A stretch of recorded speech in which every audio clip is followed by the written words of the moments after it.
Hello everyone, this is Satvik, and in this video we'll discuss about instant messaging. So without getting any delay, let's dive into the video. So guys, there has been lots of research on instant messaging apps that are alternative to the WhatsApp since the WhatsApp has released its new privacy policy. So let's look into the new privacy policy of WhatsApp. So I'll simply brief it, guys. Okay, so you can find the page. So if you simply type WhatsApp and privacy policy, you can get a web page consisting of all the things that they are going to. So we'll discuss what the WhatsApp is going to collect from us briefly. So every data consists of a metadata. Suppose if you created a document, it is the data, and the metadata would be like who made it, when it was made, on which device it was made, okay, how much time it was took, okay, how many times it was edited, and all these things comes under metadata. So if you look into the digital forensics and stuff, you can see the metadata is really helpful. Even if you're on OSINT or anything else, you can find the metadata is really helpful. So what the WhatsApp is going to do is, so every chat, suppose if you are sending an image to me, okay, or a picture or anything to me, then it consists of metadata, right?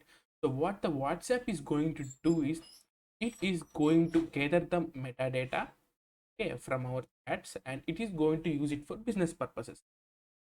Okay, so how it can use to the business purposes is completely based on Facebook, because WhatsApp is related to Facebook. It can sell to the marketers, and also in WhatsApp there is something like business accounts, so you can sell to them so that they can analyze the users properly. Uh, okay, and also there are some many allegations saying that WhatsApp can read your chat.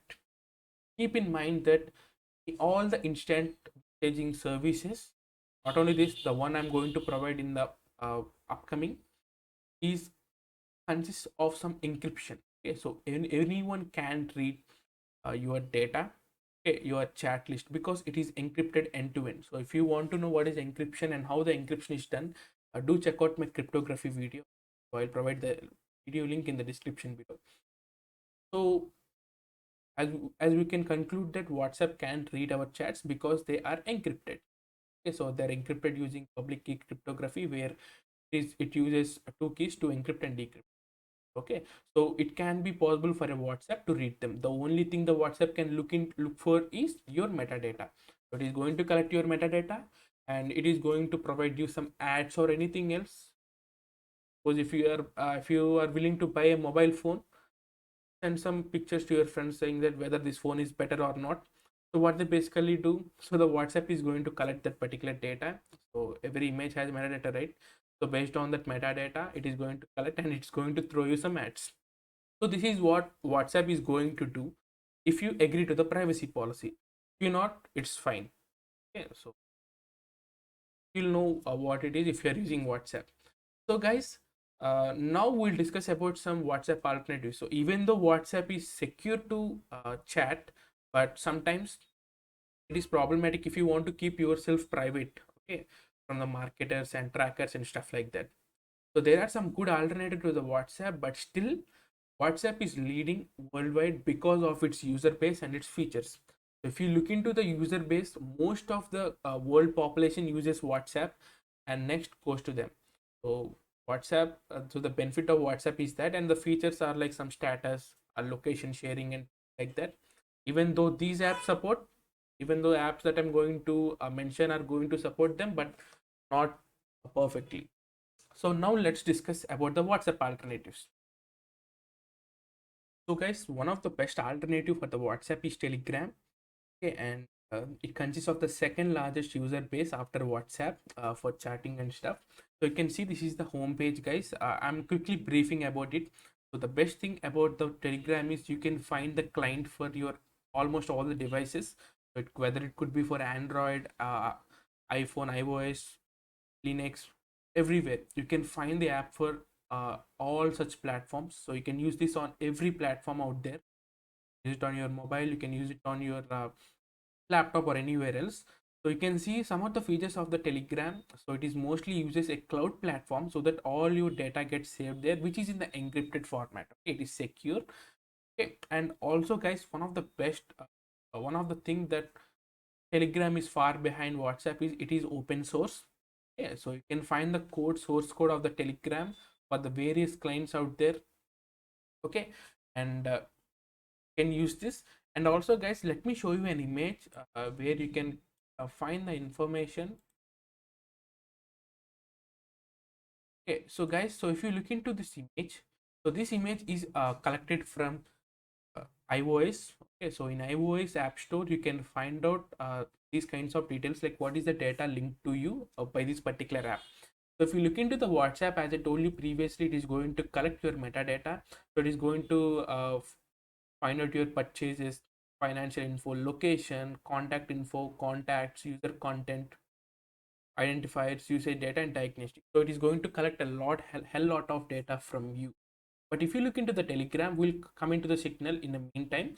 So if you look into the Telegram, the only thing it is going to look is contact info. So contact info is like, so if you want to log into the Telegram, you need to provide your mobile number. Okay, so that's the basic thing you need to do.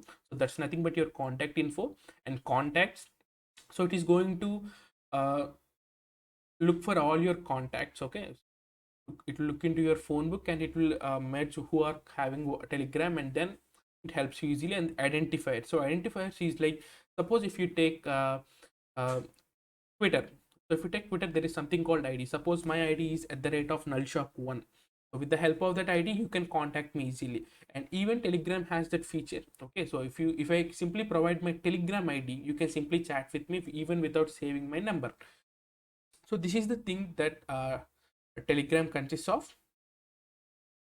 So guys, and the second popular alternative for WhatsApp is Signal. Okay, so I'm providing the rating based on the user base as well. Okay, and also keeping privacy in mind. Okay, so the second one is the Signal. So Signal has been there since long time. Since a long time. Okay, so if you had seen Mr. Robot series, you can see that Elliot Alderson uses this particular application in order to chat with his sister and his friends or teammates. So if you can see, even this is an open source application. You can find out the source code on internet. You can simply search for in GitHub. Okay, not on internet. You can find it on GitHub easily. You can look into that. Okay, so if it is open source, then you can definitely do some. You can keep yourself in mind that it is secure. Okay, most of the time.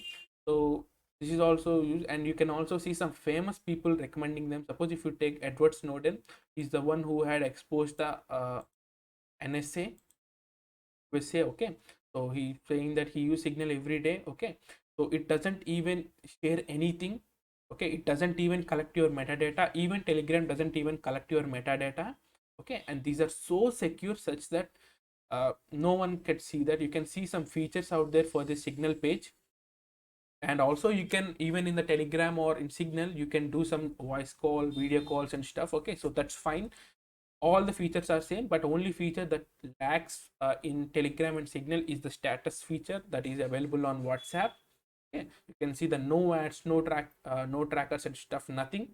So okay, personally I would use Signal more than compared to that of Telegram. So I'll tell you why.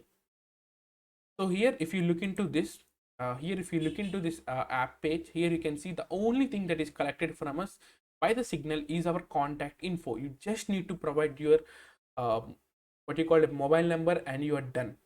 Okay, you can simply use that application. It doesn't even require your contact. So if it is like, suppose we both are contacts. Okay, so if you have Signal and I have Signal, then only we both can contact. No others can do that, and I'm not going to look into the contact info, contacts and stuff. It's not going to sync everything. Okay, and it doesn't even have an identifier. A person simply have your should have your phone number, and you should have his phone number so that you can chat. Okay, so you can see this is the details. So these are some popular alternatives for the WhatsApp, guys. And there is one more thing that I'll discuss.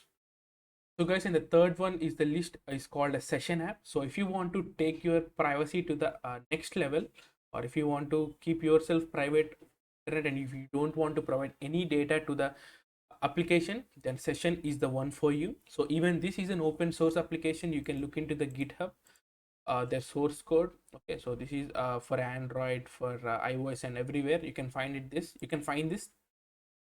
Now coming to this guys, you can see the features out there. You can send the messages, no metadata is collected, it is end-to-end encrypted. So all the apps that I mentioned previously are end-to-end encrypted. Okay, you don't need to worry about your encryption and stuff. All your data will remain safe.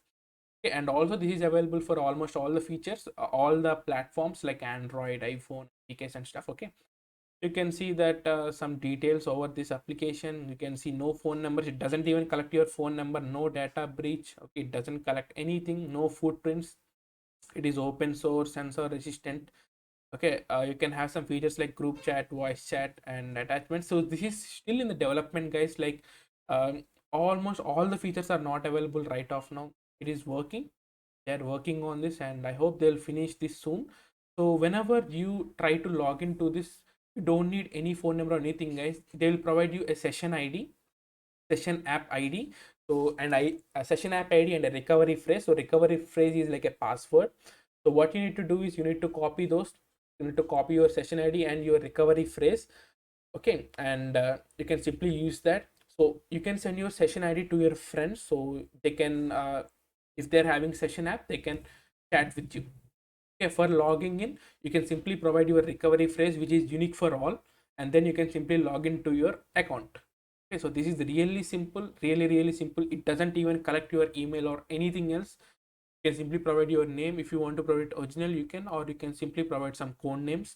Okay, so now coming to this, what it is going to collect. So this is another image that I had collected. So you can see the Facebook, it is it is going to collect a hell lot of information like health, fitness, browsing history, okay, search history and everything. It is going to collect everything, and it is simply going to throw you ads based on your stuff. And if you look into the WhatsApp, we had already discussed Telegram, contact info, contacts and user id. Signal, it will only collect your phone number and sessions. It is going to collect nothing. Nothing means nothing. Okay, simply you get your session id for the first time, get a recovery phrase, you copy them, you can keep them in your secure note. Okay, you can keep that in any secure note application, and then you can use your sessions. Okay, so if you want to chat, you can send your session id to your friends, and they can keep that and they can use it. So usage is simple guys. For all these applications that I provided, the usage is really simple. So if you are a previous user of WhatsApp, you can definitely use all these three as well. Okay, so that's it guys for this video. I hope I had mentioned a lot, but also one important thing is uh, these app these apps are also in the user base. Okay, so suppose if you take WhatsApp has the more user base than Telegram, then Signal, then Session. So you need to also keep that in mind. Not only privacy is everything, but you also need to have someone to chat with on the other side. Okay, so I hope I had given you some enough knowledge regarding this instant messaging app. So really thank you guys for watching this video, and if you really like this video, the thumbs button, the like button, and do share it with your friends who are really concerned about the privacy and stuff. Really thank you for watching this video. This is Satvik signing off, and I'll meet you in the next video.